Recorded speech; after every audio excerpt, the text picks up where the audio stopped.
Halo, selamat pagi. Saat ini Anda menyaksikan Berita Banten bersama saya Rusdi Maulana. Sejumlah informasi aktual dan menarik akan kami hadirkan untuk Anda. Dan berikut 3 berita utama pagi hari ini.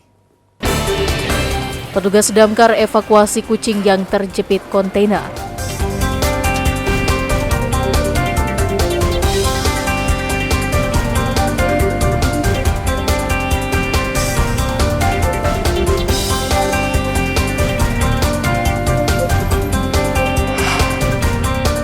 Asap PLTU diduga menjadi salah satu penyebab polusi Jabodetabek dan Banten.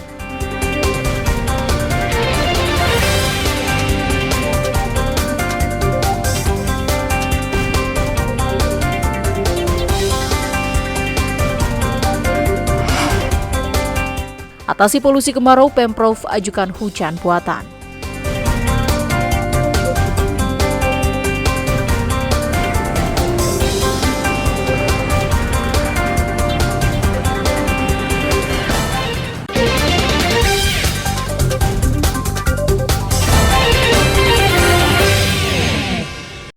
Seekor anak kucing terjepit tembok dan kontainer di Jalan Villa Pamulang, Kecamatan Pamulang, Kota Tangerang Selatan.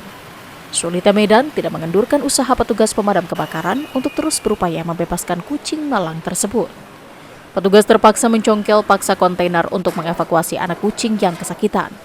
Setelah 30 menit, anak kucing berhasil diselamatkan dengan luka akibat terjepit.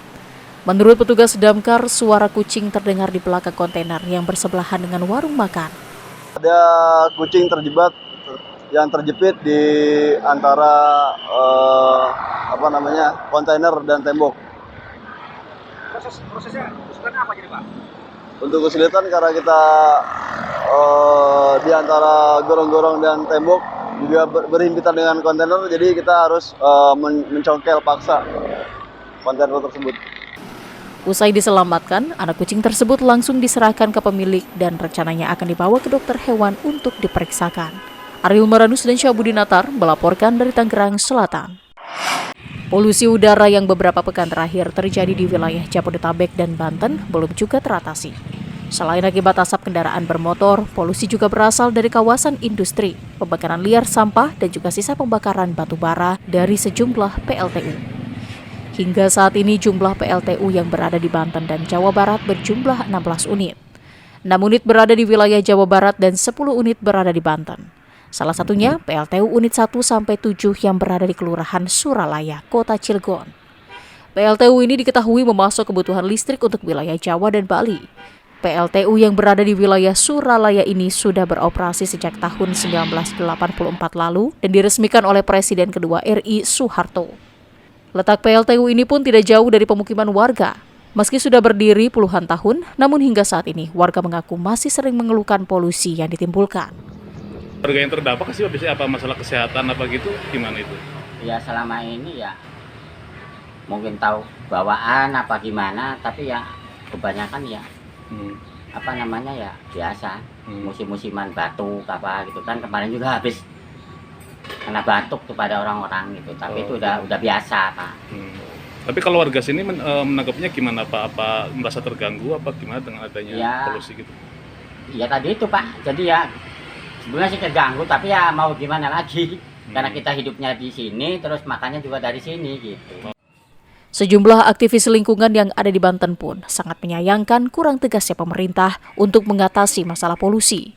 Salah satunya tidak adanya tindakan kepada pelaku industri yang tidak menyediakan lahan terbuka hijau. Kalau kita lihat industri, tidak banyak industri yang punya awareness terhadap penanaman pohon ya, sebagai green belt untuk mengantisipasi berbagai emisi yang mereka hasilkan.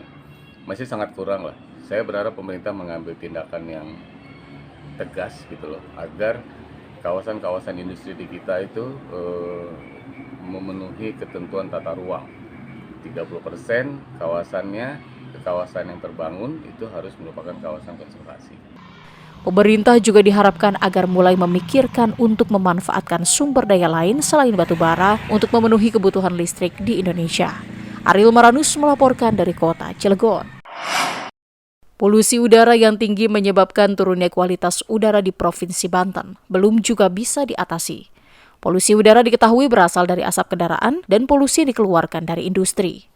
Untuk menurunkan tingkat polusi, Pemprov akan mengajukan penerapan hujan buatan. Hal ini dilakukan untuk menetralisir polusi yang saat ini masih mengganggu dan mengancam kesehatan masyarakat.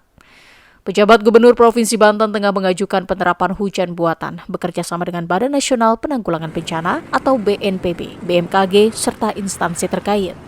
PJ Gubernur juga sempat menyindir pembangkit listrik tenaga uap atau PLTU Suralaya yang diduga menjadi salah satu penyebab buruknya kualitas udara saat ini. Sementara wacana kerja dari rumah atau work from home atau WFH masih terus dikaji pemerintah Provinsi Banten. Pemprov Banten hingga saat ini juga masih mengkaji pelaksanaan WFH atau bekerja dari rumah sebagai salah satu langkah mengatasi kualitas udara buruk. Kita sudah mengajukan untuk modifikasi cuaca dalam rangka kita melakukan hujan buatan, namanya hujan buatan untuk kita netralisir polusi yang ada. Berdasarkan kualitas dari IQ Air, wilayah Tangerang Raya dan Kabupaten Serang memiliki kualitas udara tidak sehat. Bahkan tingginya polusi menyebabkan penderita ISPA atau infeksi saluran pernafasan akut terus meningkat. Ariel Maranus dan Taufik Saleh melaporkan dari kota Tangerang. Setelah diberitakan Biro SCTV Banten, petani jagung mengalami gagal panen di Desa Cemplang, Kecamatan Jawilan, Damkar dan Polres Serang langsung turun menyiram tanaman jagung yang masih tersisa akibat mengalami kekeringan.